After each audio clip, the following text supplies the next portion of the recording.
next speaker is Alistair Gordon. Alistair, thank you very much.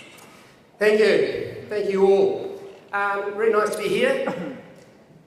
What I'm going to talk about is, I think, one of the sexiest kind of technologies that's out there. But I'm really just going to show you a lot of boring charts. Because what I want to do, and what I want you to think about, and you don't have to tell me who they are, but I want you to think about the most kind of average analyst in your organisation. The person who just does the dullest concept report. Because what I want to get across in this is that this kind of technology, this kind of facial imaging technology, can add something really exciting to quite ordinary studies. We can use this to do things we've never done before, and I'll briefly touch on those, but we can also use it to really enhance simple things like exit interviews and concept tests and make them much, much better than ever before. So, I'm not going to go over this. I think you just see that slide. You've seen so many variations and that we know why emotion's important, right? What is facial imaging? Yeah? Facial imaging is a way of automating an old thing called facial coding, which is simply a way of understanding from the expressions on our face what our emotional response is to any stimuli, anything we're shown. There's a whole bunch of work behind this. You know, it's at the base of the work that Brain Juicer does, for instance, and I'm not going to go into this either. If you want to grab me on the theory of this, then we can talk about that later. But the simple idea is that our faces express our emotions. The company that I work with, or my consultancy works with, is a company called Unfazed, but as we saw yesterday, realises a number of companies now getting into this area and automatically measuring response. Now the big thing is, when you hear about facial coding or facial imaging, it's not the same as just smiles. Yeah? So if you stand in front of the camera and you go, you won't get it to record happy. No, it isn't about having a big smile. It measures little micro-expressions, tiny, tiny expressions that happen automatically. Things that we can't control. People have talked about how fast our brains move from seeing something to that being expressed. It takes less than half a millisecond, 500 milliseconds to get from your seeing something to that expression being reflected. And what this software does is it just learns these expressions in your face and basically builds a model of what you're feeling. So it doesn't work to smile or frown. That will just get a null response. You'll be rejected as an outlier. And so here's a guy, and the other thing, someone yesterday, can we play the video, please? Hopefully. It's very quick. This is a guy, someone said this doesn't work on Japanese. Japanese don't have facial expression. This isn't true. Japanese can express their emotions on their faces too. There they are, look, and they're expressing their emotions right now. And that's because we're not measuring big ones. You can't actually hide these little micro expressions that happen in your face. This is a Japanese bloke. Underneath here, as he's measuring it, we're measuring 188 points in his face, and we're seeing the different emotions, happiness and surprise to whatever he's watching. Yeah? So, yes, we've done lots of work in Japan, and so have others. Sorry, Japanese are emotional, and we can measure it. So this is all that it takes. This is about technology. This is just a screenshot that shows roughly what we're doing. The woman in the blob in her face, I disguised her because she was in the UK. I thought it might be Ray Pointer's auntie or something, and we might be recognised. But basically, you just have a webcam that can go through an online camera in a home or in a central location test.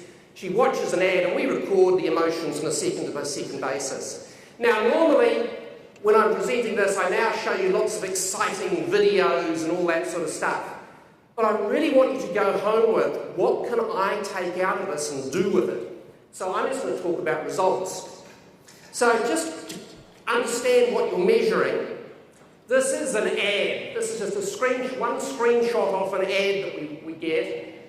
And it's a Coca-Cola ad from China. Yeah? And it's a story ad. And all we're measuring with facial imaging is second by second change. And feel free to take photos, by the way. Second by second change as you go through the whole commercial.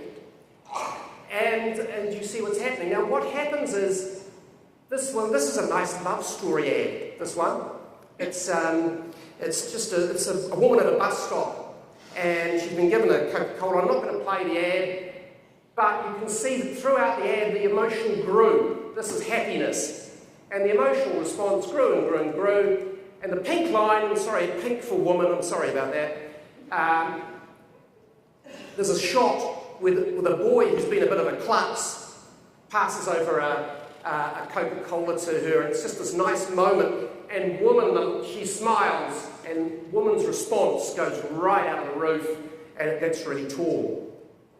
But that's another ad, same respondents, another thing for the same corporation, same kind of production values, Sprite.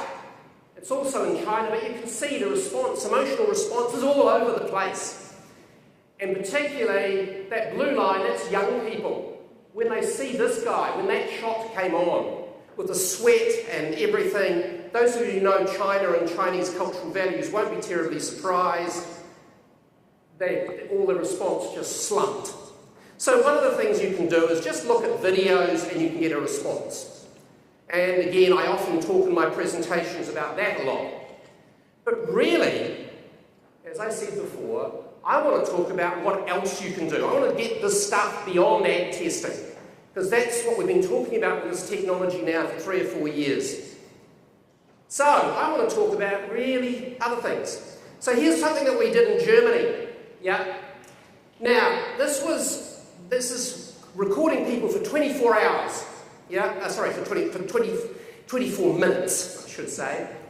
The top graph, yeah. These are Germany, and they're watching the ski jumping at the Sochi Olympics, yeah. And it's the German favourite is going to come on.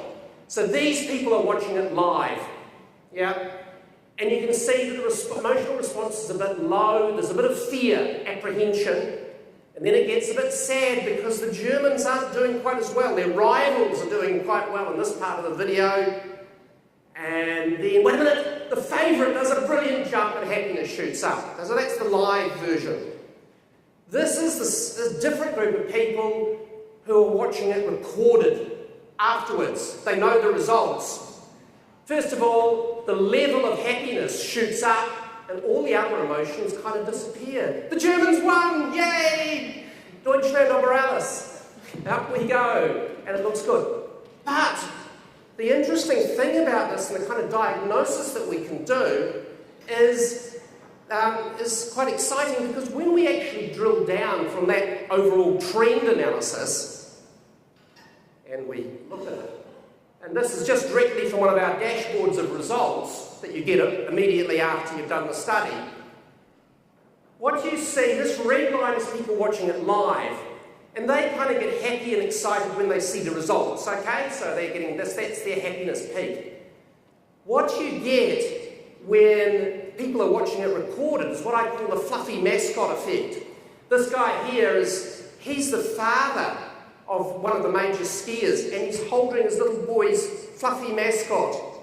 And when the shot on the program goes to that, on the recorded session, everybody goes, ah, and you get real peaks. What we found as we drilled through that videos and other videos like it was that if people have had time to look at it when they're looking at something on a recorded basis, they are able to absorb details that when they're watching it live differently. So, 2 things about that. First of all, facial imaging, you can record people for a long time, which is pretty neat. So you don't have to manipulate little buttons and only do it for a second. You can just keep recording them for as long as you like. And secondly, you can look at things both strategically. What's the trend of difference between live and recorded? and the really specific details of what drives things. But you can go even further. I've got 5 minutes, goodness me. Let's go to this. You can look at ordinary kind of stimuli. Yeah? So you can do it with concepts. This is the really exciting one, because you can see, just by using words and concepts, real differences between three concepts. So as a very simple example, here is a concept that didn't work very well. It's really a boring concept for chips, and it's basically got new Ruffles Fresh lets you provide a fresh baked flavour that makes snack time an event. It just gets sadness. A much more exciting concept from Doritos, very similar, evokes surprise by taking a different stance and by using humour.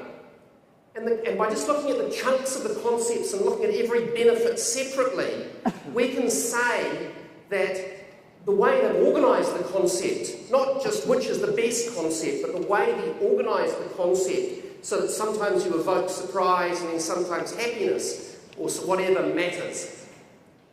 The other thing is that this stuff fits in right with a questionnaire. So this is a USA financial services thing, and you can see, I hope, backwards. This is people that found the category relevant, so we asked some questions about category relevance, and they just drop right off. And you can see the difference for those who were really involved in the category and how they related to this concept. So right away we can say that that concept isn't going to draw people into the category, but if they're already interested in it, it's going to work. But there's one part, one benefit that you've got that obviously doesn't even work with those people. So just by integrating with a survey, we can begin to get really big differences. And you can do more exciting things. This is from Indonesia, okay? We got people outside convenience stores, we had iPads, yeah, and we showed them pictures of the store chain after they'd been in it, yeah, just to see how they related to the branding of the store just after a visit. And we found lots of fascinating things. One of the things we found was your reaction to the branding of the chain after you visited it depended on your shopping mission. If you've been buying a nice food product, hey, it was wonderful. There was one other product that made you really sad or disappointed. So the nature of your shopping mission affected how you felt about the chain afterwards. That's pretty much it. Of the simple stuff, I just wanted you to see that you can do some really exciting stuff just by watching people's faces and integrating it with your questionnaires. But there's even more things coming up.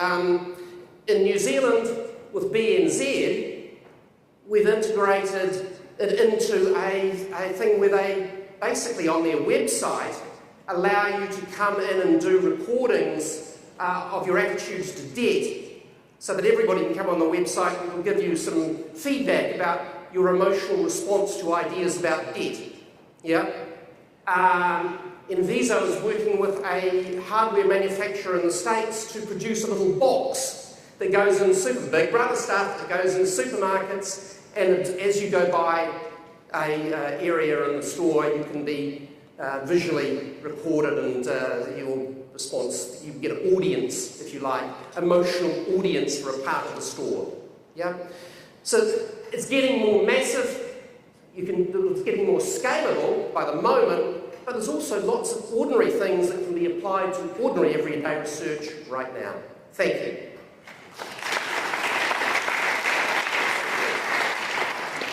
Thank you very much. And that's what I call precise timing. Okay, the paper is open for question.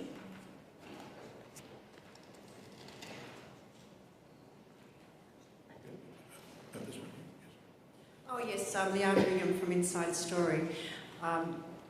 Love the facial expressions and the nets around the faces. It's fascinating. You don't wear anything, by the way. Yes, I was wondering whether you've been able to, or Unfazed, been able to get to the point of validating it in terms of consumption or purchase behaviour yet? We haven't. There has been some work done by some other companies in that area. When you say, I think the validation between emotional response generally is good, and the validation that we're recording emotional response is good. We haven't done many studies. It hasn't been around long enough to sort of say that we've got, that 5%, but that if you record that, that's what I want to do. That's what we're looking for partners to partner with for doing that. Any volunteers, put your hands up.